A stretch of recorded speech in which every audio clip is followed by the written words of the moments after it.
ای وطن آزاد لغندور درد درمانم منی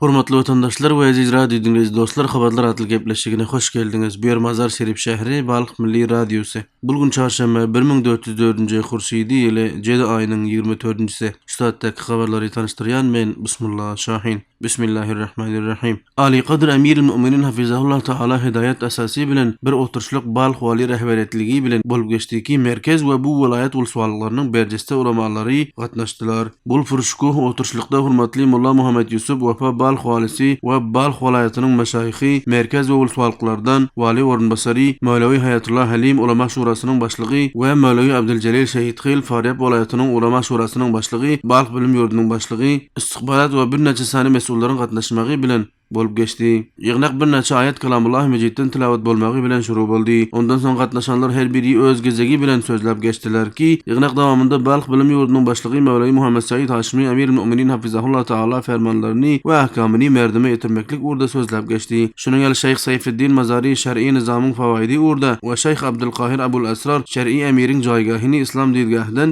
beýan etdi. Ondan soň Şeyh Mevlevi Mutiullah Hanefi şer'i nizamyň tafawutyny başga nizamlar bilen belläp geçdi. Ondan soň Balyk walisi Mulla Muhammed Yusuf Opa sözleri dowamında aýtýar ki, elhamdülillah bu şer'i we islami nizam räsinde hemme ulamalar karar tapandy. Bu nizam hemmemiziň müşterek üýümizdir dedi. We ýene ulamalardan isleýär ki, islam nizamynyň tahkik boluşlygy üçin nazariýelerini we meşwerelerini welaýat idaresi bilen şerik edin dedi. Zulümden jilawgirlik etmeklik we adalaty tatbiq etmeklik hemmemiziň borjymyzdyr diýip noktada. Soňunda Balyk welaýat mukam defteriniň başlygy Mevlevi Fadly Rabbi Fadli Emir Müminin taýid eden mowzularyny ortada goýdy. We ulamalar hem öz pikirlerini Balyk walisi bilen şerik etdiler. Jelse duaya bilen hatyma tapdy. Afganistan Islami Imarat rehberiniň hidayet asasyna görä Daxili umur wazaratynyň bir heýeti muhaddara mawad zararlaryny we onuň menfi halatyny jamiýat tanıtmaklyk üçin Balyk welaýatyna safar etdi. Bu heýet öz safary dowamında Balyk welaýatynyň şolgary ulsuwalygyna safar edip bir ýygnak arkaly oturuşdylar ki mahalli mesullar, dini ulamalar we bu ulsuwalyk mutedeyyin halklary gatnaşdylar ki her biri öz sözleri dowamında muhaddara mawad zararlaryny sözläp geçdiler. Nasir Ahmed Tuhi Daxili umur wazaratynyň heýeti uzwy muhaddara mawad zararlaryny we onuň menfi täsirleri urda söhbet edip muhaddara mawad bir hamuş düşman diýip noktady we mukaddes islam din diýdgahyndan hem zarar we ziyanlaryny wazih şeklinde beýan edip şöyle noktady.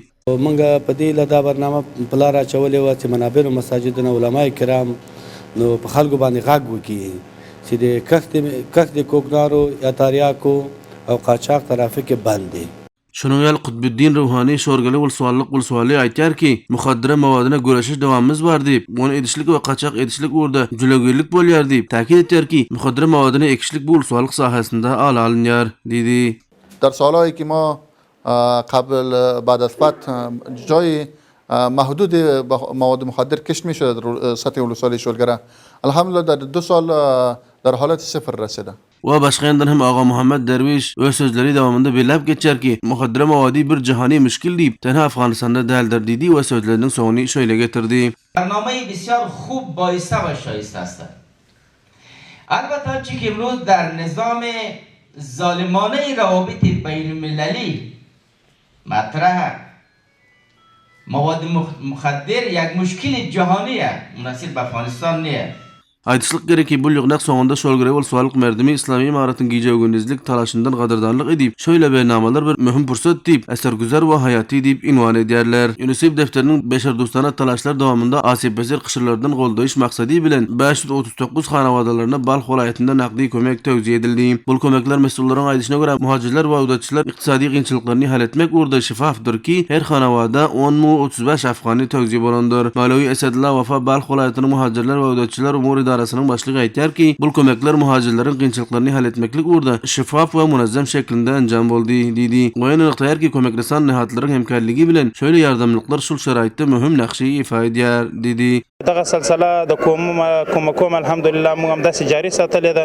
مجلسونه مو کړي دي، ولایت مقام کې د زیربط ادارات سره مجلسونه کړي دي، مؤسسات سره مجلسونه کړي دي چې کوشش وکولای شي چې مهاجرینو لپاره څنګه خدمت زمينه ورته برابر کړو او د لپاره زمينه د کارم برابر کړو او کومک ورته وکړو. Şu halda Can Muhammed we Abdülmennan bul kömeklerden behrement bolanlardan bolup, şöyle ykdamlardan gadardanlyk edip, dirçilik weziyetimizi behbud berýär diýip, şöyle bernamalaryň dowamly bolmagyny isleýärler. اسلامی امارات څخه ډیر مننه کوي چې د زموږ سره دا کومک کړی ډیر رضایت لرو.